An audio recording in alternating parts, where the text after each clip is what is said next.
who I am. I'm gonna start out. I didn't really prepare any visual aids or anything. I'm gonna tell you it would be really cool, and you'll learn more if you ask some questions, okay? So just interrupt me and ask questions whenever you want. All right? I'm gonna start out with a question. Have you guys looked at this? Yeah. As a class? Yeah. Okay. Have you found places on this wheel where you just kind of feel like, I think that's kind of where I fit? Yeah. Okay, cool. So use this throughout the rest of your high school career and beyond. Okay? And because this is in Nebraska, this is kind of how we're organizing possible careers and how we're lining what you need to pursue a career in one of these areas, how we're lining that up with school, if that makes sense. Okay, so in other words, we want to be able to provide you in school, we want to provide you the skills that you need no matter where you land on this wheel. Okay, so I think that's really important. All right, so let me talk for a minute kind of about my career, and it's really careers. Okay. And since you guys are researching this, I'm gonna continue to ask you some questions. What right now, how many careers would you anticipate you might have in your life? 4. Yeah. The number for my parents, you know, who are in their 70s, basically when they were your age, you know, they were gonna have probably one career for their whole life. They were gonna pick something when they got out of high school that was gonna be their interest, and chances are for them that was gonna be their career. And by and large, that was true for my mom and dad. Okay, my mom retired. She retired after working 48 years in the same place. Okay, that's probably not going to happen for you. Okay, because the world has really changed a lot. Okay, so in my life, I'm 50 years old. Okay, I've had 2 careers that people might argue have nothing to do with each other. But I'm going to tell you they really have a lot to do with each other. Okay? And they're in 2 different places on this wheel. Okay? So I went to school like y'all. I'm from O'Neill, Nebraska, which is 120 miles up the road. And about the time I was your age, I started thinking about, well, high school's going to be over in a couple of years. What am I going to do? And I just knew at that point I wanted to be a coach and a teacher. That's what I wanted to do. So I finished high school with that, and I went to college down the road here at Kearney. Okay, I'm the first person in my family to leave town. First person in my family to go to college. It was a new experience for all of us. Okay. But we didn't have a lot of money, and I didn't have scholarships. I was an okay student, but I didn't have great grades, and I was an okay athlete, but I didn't have a scholarship. So if I was going to go to college, I was going to have to write some checks and earn the money and pay my way. So after I got to Kearney, I thought, well, what am I going to do to earn some money while I'm in college? Okay. And I had a car, but it wasn't a great car, and I didn't have a lot of money for gas. And I thought, gosh, I don't want to have to drive 3 miles to a place in town every day to get a job so that I could stay in college. So I went to the cafeteria on campus, and I filled out an application and said, hey, I need to earn some extra money while I'm going to college. And I got a job mopping the floor. And that's what I did. And I did that for a couple of semesters. So I went to school until 2:00 in the afternoon, and then I went to work, and I did other things, but I started mopping the floor. Okay? So, and I'm going to tell you, lots of people even at that time, and some of you maybe right now would be saying, God, that's a crappy job, I don't wanna do that. Well, let me tell you, you gotta take pride in whatever it is that you do, and you're gonna start somewhere, no matter what career you choose. There's absolutely nothing wrong with mopping the floor. All right, and I learned a ton. And I mopped the floor for 2 or 3 months, and then they saw that I showed up on time, and they told me to mop it this way and get it done in this amount of time, and I did that. Because that's the way that I was raised. And pretty soon, they started coming to me, the company that operated the cafeteria started coming to me with opportunities and said, hey, you've done a good job mopping the floor, we'd like you to do this job. That's okay. And we'd like you to do this job.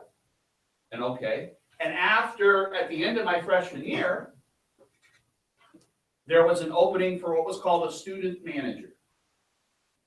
Okay, now I was young. I graduated from high school when I was 17. So I had just turned 18 by the end of my freshman year in college. Okay, and so they came to me and said, hey, we've got this program called a student manager. We'd like you to apply for that. I said, well, what's that? And I knew this, but what's a student manager do? Well, on a college campus, at the cafeteria, there's couple hundred actually, student employees. It's a pretty big operation, right? Just like we fed lots and lots of kids.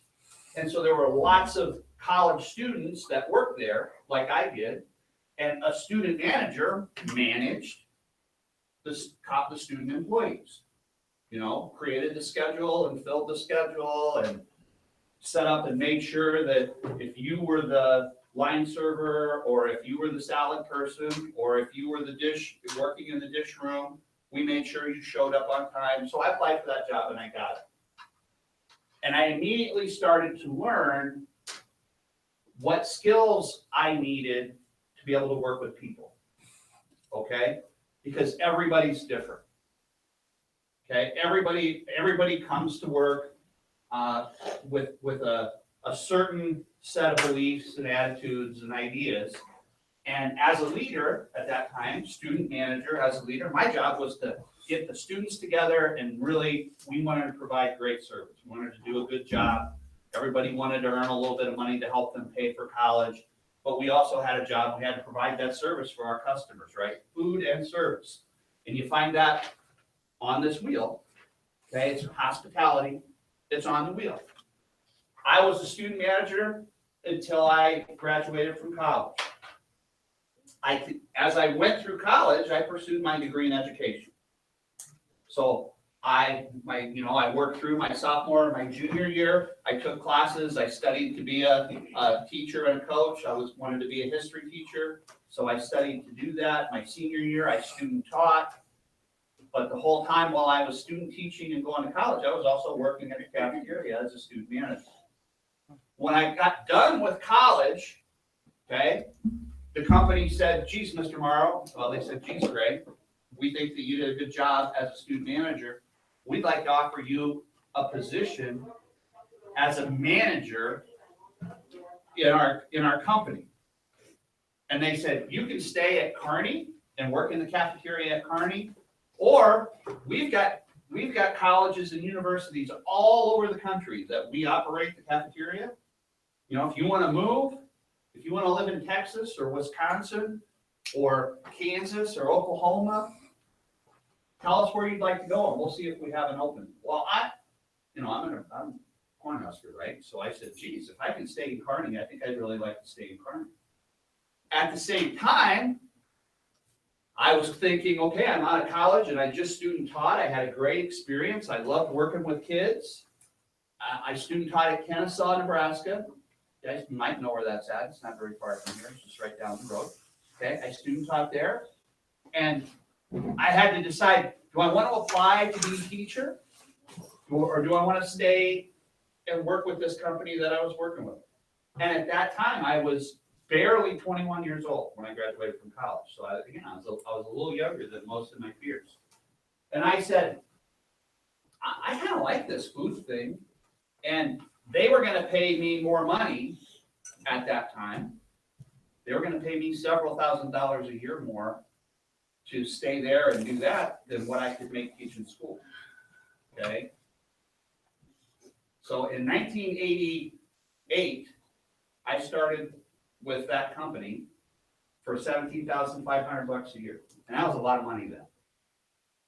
Okay, that was a big amount of money. And at that time, teachers were making about 12 a year right out of school. Okay? And I stayed in Kearney, so I'll speed it up a little bit here so I don't bore you. I stayed in Kearney. I worked for about a year more there, and then the company came and said, hey, we'd really like you to, we have a position for you in Kansas where you could run, you wouldn't be an assistant manager, you'd be the guy, you'd be the boss. So we'd like you to move to Salina, Kansas, and you could work at a military school and run the cafeteria at a military school. And I thought to myself, gosh, that's perfect, right? I got this degree in education. I like to work with younger kids. And so I could run the food service and work at a high school. It was actually, the military school was grades 4 through 12. So there were little kids all the way up to big kids. So I moved to Salina. You guys know where Salina is at? Straight south of York. Okay? I moved to Salina and I worked at St. John's Military School. And I learned a whole bunch there. I learned how the military worked because I really didn't know too much about how the military worked. I learned military discipline. I wasn't a part of the military, okay, but I was a staff member, right? So I learned how that worked, and I continued to learn how to work with all kinds of different people. Okay? Salina, Kansas had a pretty large African American community there. Okay?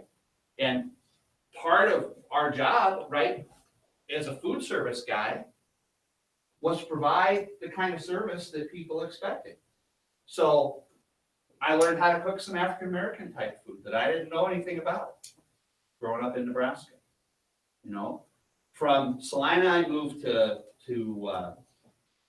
Hayes, Kansas, and I started small, and I worked my way up at Fort Hays State University. I became the food service director there, and I did that for about 8 years. That was a pretty big operation. Okay, and we had, you know, it was a multi-million-dollar operation. So the business things that I learned how to run a business. Okay. I learned how to manage profit and loss. Okay? What's profit?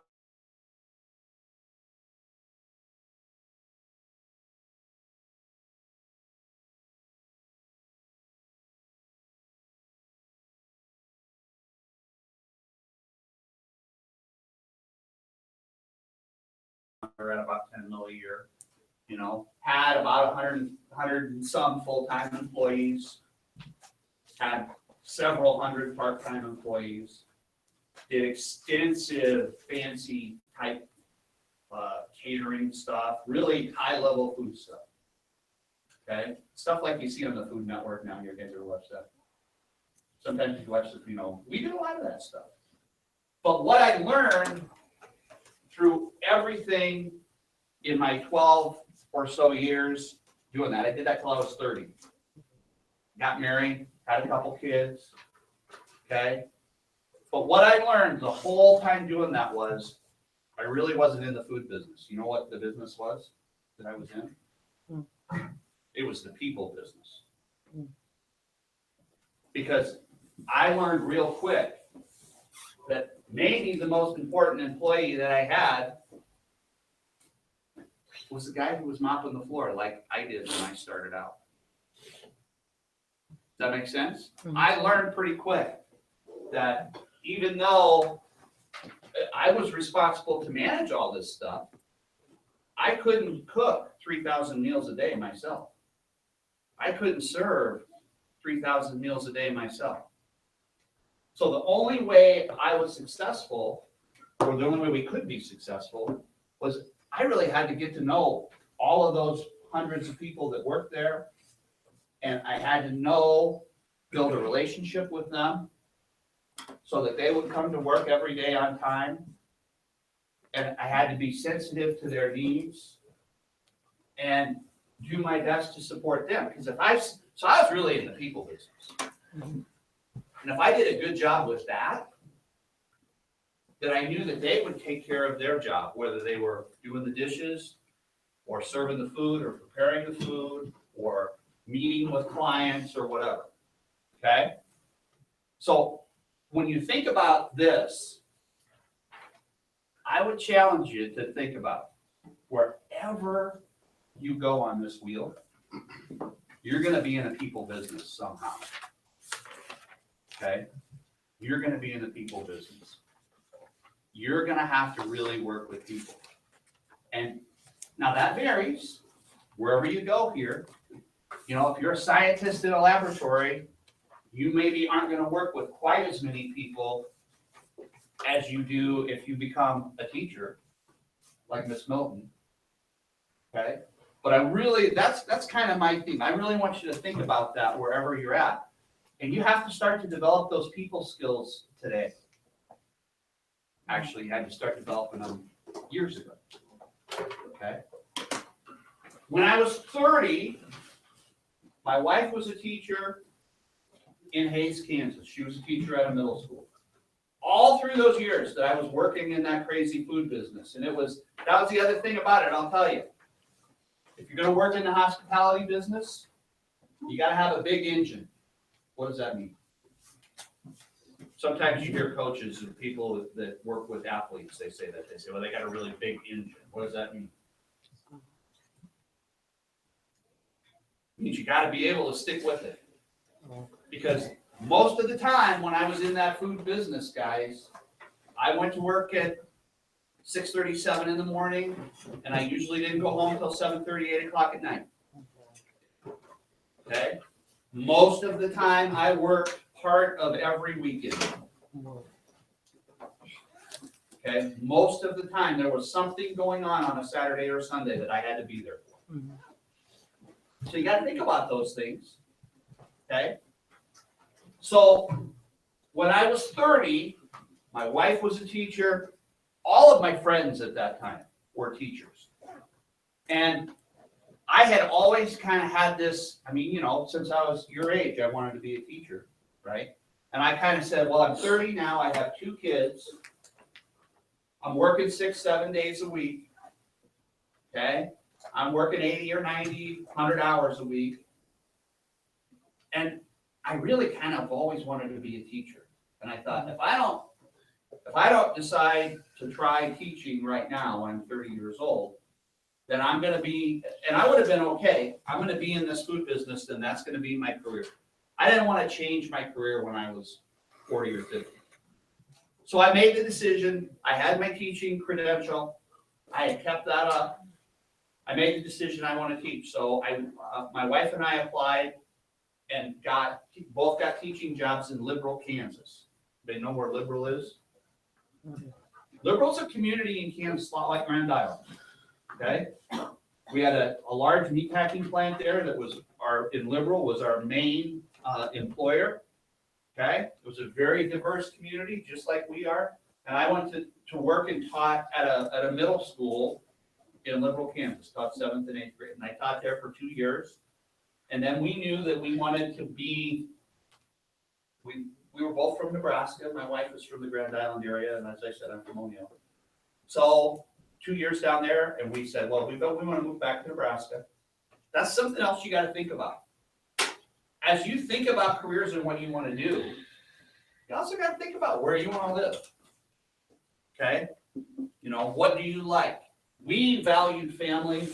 We had 2 kids at that time, and we wanted to be closer to our family. So we moved back here. I taught at Bar Middle School for 10 years or so. Okay?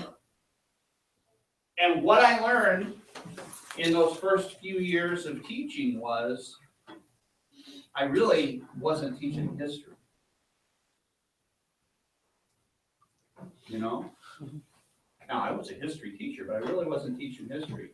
What was I teaching?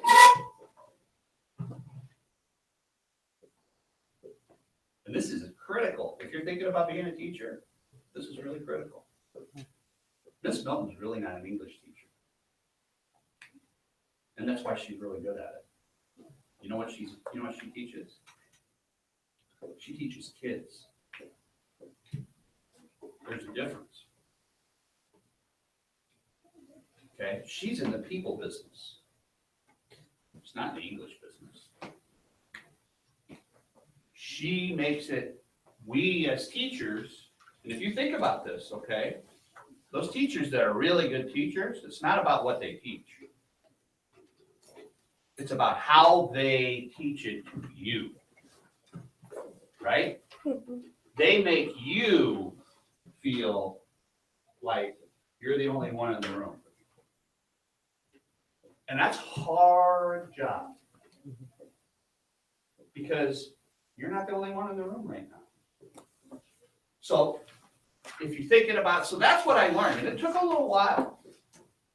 I started to put the pieces together. There were a lot of connections for me between 10 years in the food business, and I started teaching. And when I first started teaching, I thought, man, I'm gonna be all about history.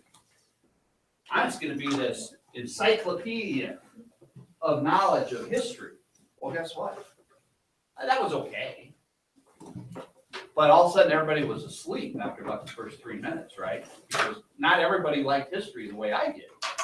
So I had to apply the same lessons I learned in food service to education. It's a people business. It's about you. Okay? It's about getting to know you.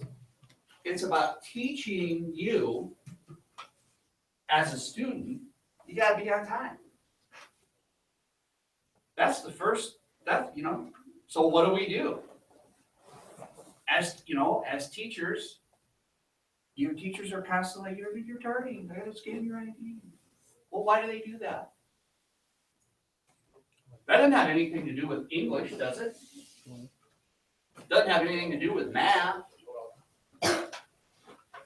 Doesn't have anything to do with history. What it has to do with is this. Okay? So as you think about what career you want to do, one thing is going to be true across the board. And that is you're going to be in a people business. You're going to work with people. People are going to depend on you to be on time, to be polite, to get along. Okay? And so I taught, just real quick, taught at bar for 10 years or so, learned a lot, got a master's degree. I went back to school. I realized, after a couple years of teaching, I realized, holy cow, I got a lot to learn here because this isn't just about history. So I got a master's degree. I really worked. I moved to the high school 12 years ago, 10 or 12 years ago. I taught up here for about 4 years. I forgot to tell you, because I am really old. You know who was one of my students at Bar Middle School? This lady right over here, yeah. Okay, so it's really cool to see her come back and be a teacher, right? That kind of feels good for me. All right, so I didn't screw it up too bad, right? Because she made it, so that's really good. Now, I moved up here and taught history up here for, I think, 4 years. And then at the urging of some of my peers, they said, hey, Mr. Morrow, we think you'd be good down in the office. Well, and I'm going to be transparent with you. I got the degree to be an assistant principal or to be an administrator. I got the degree 6-7 years before I used it. Because I knew that would be a big transition. I knew, because I had been a leader in business. We called them managers. We didn't call ourselves administrators back then. But I was really an administrator in business. I knew that it was hard work. I knew that there was a lot to do with that. So I really took my time. I loved being in the classroom, and I loved this interaction that I got every day, so I didn't want to give that up. So I taught for a long time before I moved to the office. Now, having moved down to the office, you could say that that's kind of a third career for me, but not really. Because I still see myself as a teacher. Okay? Even though I don't get to come into a classroom and do this very often and actually teach, I still consider myself a teacher. All right? But really, my focus, I have to work really hard to make sure that I remember that I'm really in the student business. I am really in the teacher and the student business as a principal. Now, I have lots of stuff too. I gotta worry about, are the doors all locked? And I gotta worry about, is the building safe? And we gotta make sure that we have a fire drill every month, and we gotta make sure that when the administratively we do this, when the teachers are sick, that there's a substitute here. We gotta plan for the future and, hire new teachers when teachers, we do a lot of those management kind of things. But I would really argue as an administrator at senior high, my most important job is helping you guys think about this. Okay? Is really helping you guys think about what do you want to do, and what can I do to help you get there? So here's what I'm going to tell you, and I'll close here in a little bit, because I don't know how long I'm supposed to go. However long you want. Okay, well, it doesn't matter to me, but I want to take up time that you don't need. What I learned in the 25 years or 30 years that I'm 50, and I've worked kind of professionally about 30 years, okay? What I really learned worked in the food service business and worked in education. They're in different wheels. They're in different parts of the wheel here. But boy, I'll tell you, the overlap is if you got to have a work ethic. What's that mean? That one I'm gonna make somebody answer. I want to hear from you now. That you're a hard worker. So if I'm a hard worker, describe my work ethic. What do I do? What are some things a hard worker would do? Yeah. You show to work every day. Okay. Absolutely. Do What what else? you're told. Do what I'm told. What else? Be respectful. Somebody Show mom. up on time. Show up on time. I'm respectful. Be patient. What? Patience. Very good. Patience. How about quality of work? Like how well you do your work. Okay. Does that matter? Yeah. Tell you what, it mattered a lot to me when I was mopping the floor at 17 years old. Because if I'd have done a crap job of mopping the floor, do you think they would have came to me and said, hey, we'd like you to do this? No. No, they would have said, geez, this guy can't even mop the floor. We're not going to offer him anything. Does that same principle apply to you now? Right. Who are the people in your lives right now that are watching for those kinds of things? Parents? Who else? Teachers. Teachers. Okay. Me, right? I'm up and down. So look, opportunities, you are creating your future. That's what this assignment that you have is about. You're creating your future. I will tell you that I get really miffed when I hear an adult say, they're going to be working at McDonald's. Poor kid. Because guess what? I wasn't at McDonald's. I was working at PFM at the college, and every college kid who didn't have to work to pay for it looked at me like, this guy's mopping the floor in the kitchen when I went to class with him. But I didn't care. You know what? I mopped the floor in the kitchen, and I did a dang good job, and I built my future.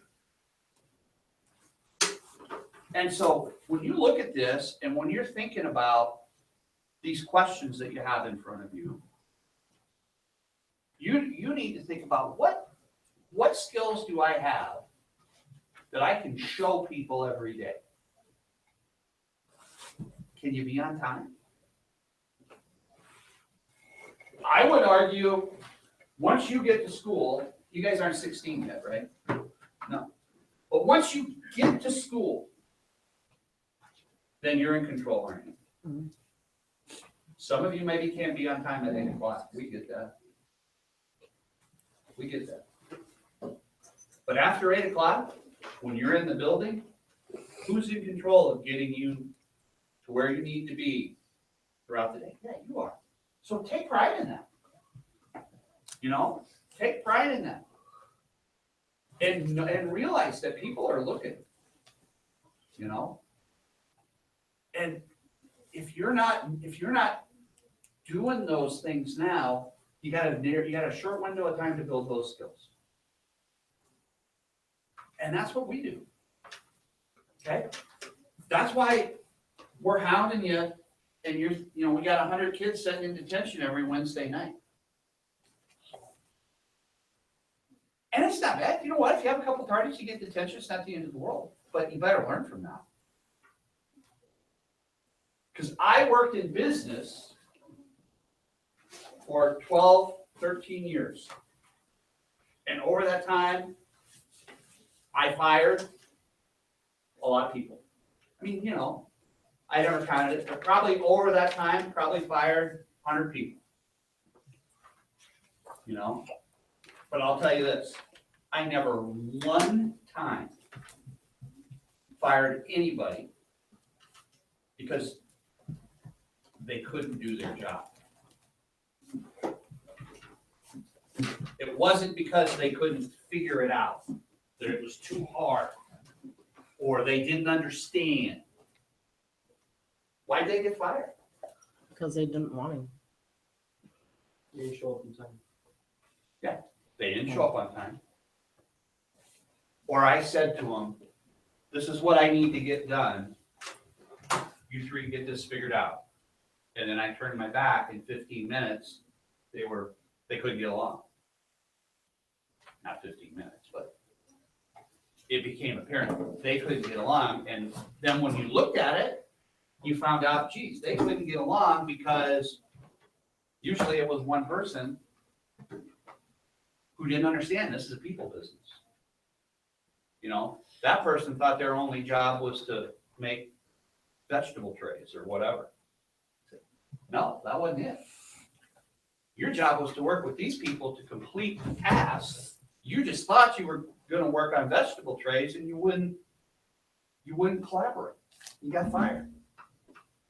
So why do you think Miss Kurtz and Miss Milton have you guys sat in groups every single time I come into this room?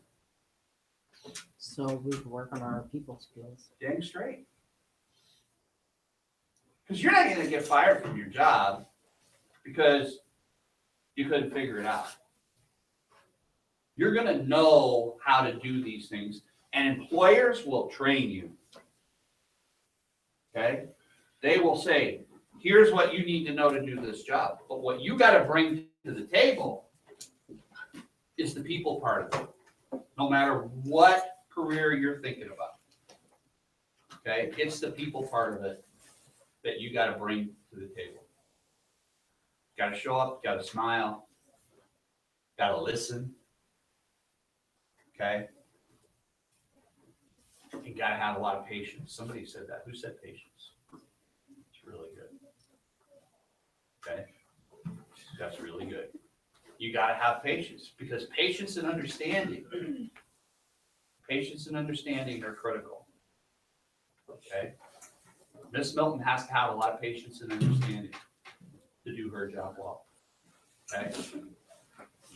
And you guys know, and I'm not talking a whole bunch about, you guys understand kind of the role of the assistant principal. You get what I do. You know that kids get sent to the office. You know that there's discipline issues. You know that if somebody breaks the law, if somebody does bad stuff at school, that's going to end up down there. Part of my job is going to be to hand out, determine what's going to happen. Sometimes part of my job, really serious part of my job that I don't like is I got to decide. There's times that I have to decide to take somebody's education away from them. Let me tell you, that's heart attack serious stuff. That's a really scary thing, that once in a while, you know, as a part of my job, I gotta say to somebody, you don't get to go to school here. But that all comes back to people skills. When that happens, you know, that happens largely because that student isn't able to function, doesn't have the people skills. Nobody ever loses their opportunity to go to high school because they don't understand math. Never happens. You know, or you don't understand history. Because we're gonna help you with that. Right? We got all these great people like Miss Milton who are gonna help you understand English. So it goes back to developing the skills you need to be able to function in society. It's the people skills. You know? And so I'm gonna leave you with a couple things. Here's what I would tell you. In order to develop people skills, you gotta practice. I would tell you, if you're one of those people who walk down the hall with earbuds in your ears every day, and some of you in here do, and you can, but here's what I'll tell you. That's a terrible habit to get into from a people skills standpoint. Okay? It's just a bad habit to get into. Because when you have such a great opportunity when you're walking through the hallways of Grand Island Senior High during those 5-minute passing periods to develop your people skills, to learn to be patient, to learn to listen, to learn to be understanding, to learn to look people in the eye, to force yourself to walk through. And when you see somebody who's maybe not a great friend of yours, but you bump into them in the hallway and say, hey, how you doing?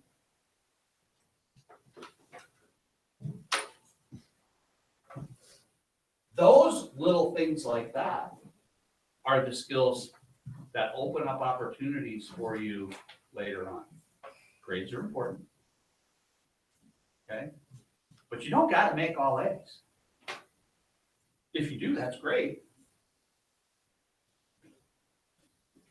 But the people skills, no matter where you go here. Okay? All right. What questions do you have for me? Any? What did they say when you said you were gonna quit? Huh? What did they say when you said you were gonna quit? You know, that's a super question. What's your name? Jennifer. Jennifer, that's a great question. So when I was the food service director at Fort Hays, it's an interesting position to be in. And I don't know if I can articulate this in a way that you'll understand. But I worked for a company that contracted the food business from the university. In other words, like when let me try to give you an example that'll help you understand. So if you build houses for a living, okay, maybe you build houses for a living, but you're not a plumber, right? So you build the house, and then you hire somebody that's a plumber to come in and do the plumbing part of it, then you sell the house. Well, I didn't work for the university. The university was here, and then the university said, hey, we don't want to cook the food here. We just want to hire somebody to come in and manage that for us. So that's what I did. That was the company that I worked for. That's what we did. So I kind of had two bosses, right? I had the company that I worked for who expected me to make money for them.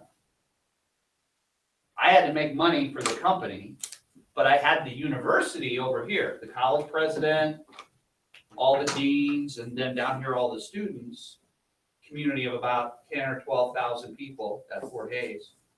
They were my customers, and I had to make them happy. So they had to be happy with the food that we provided. So over the years, I developed a lot of really good relationships with the president and his wife and the administrator. So when I left, you know, they were very supportive. And I said, you know, hey, I want to go. I've always wanted to be a teacher. That's what I want to go do. they were really supportive. Now, the company that I work for, I'll just tell you, they're kind of mad. You know, I mean, they were mad. They were sorry to see me go, but they were sort of mad, because we were pretty successful. We made money, I made money for them, you know, so they didn't want to have, they hated to see me go too. So it was hard for me because I hated to leave it, because I had a lot of good friends there. And you make those kind of hard decisions sometimes in life, you know? And so we moved from Hayes, Kansas, you know, we moved to a school where my wife and I could both get a job, so we had to look around, and we ended up moving, you know, if you don't know where Liberal is, it's 1 mile from Oklahoma, so, you know, it's about 30 miles from Texas. So it's down quite a ways, you know, so we were 9 hours from home, which was a long ways for us. But we did that for a couple of years. That helped us, then that opened up, we made that sacrifice, moved further away so that we could eventually get the experience we needed to be able to come back home. Okay, great question. What else?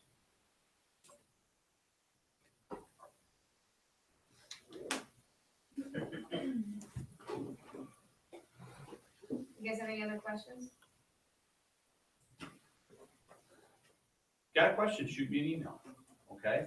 I hope this is kind of what you wanted. I didn't prepare very much. I just wanted to rattle this out a little bit. Okay, what do you guys tell me, what's the target of this activity that you're doing? What are you gonna do? What's Miss Milton and Miss Kurtz, what are they gonna expect you to do? What are you gonna produce when you're done with all this? What are your 3 80% weight grades from this? Presentation, folder, You have your portfolio? and a speech. Cool. Okay. If any of you need any help with your speech or your presentation or your folder, shoot me an email. Okay, I'd love to sit with you, particularly if you have an interest in education or the hospitality part of it. Okay, restaurant, food, whatever. You know, give me a shout out. I'd be happy to sit with you for a while. Did you say you coached? Or Yes. Would you coach? I coached wrestling both years that I was in Kansas and all 10 years I was at Bar. And then when I moved up here, I coached wrestling at Westridge for 3 years. So almost all my coaching was, all my coaching was middle school. And then I coached baseball a lot in the summer. Okay. So every summer over that time. Now, I haven't coached for 4 years now. The last year I coached was, it's been a long time, 6, 7 years now since I've coached in school. And I just quit coaching baseball 2 years ago. So.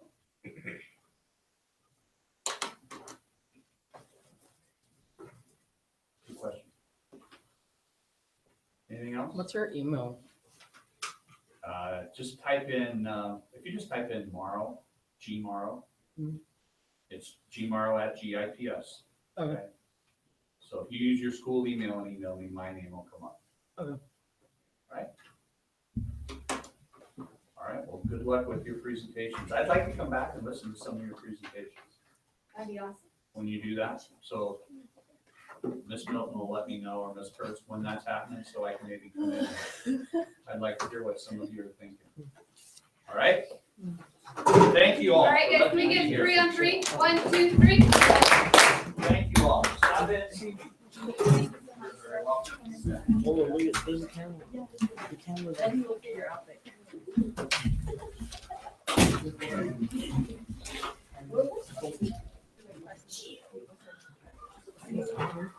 so tired. So tired.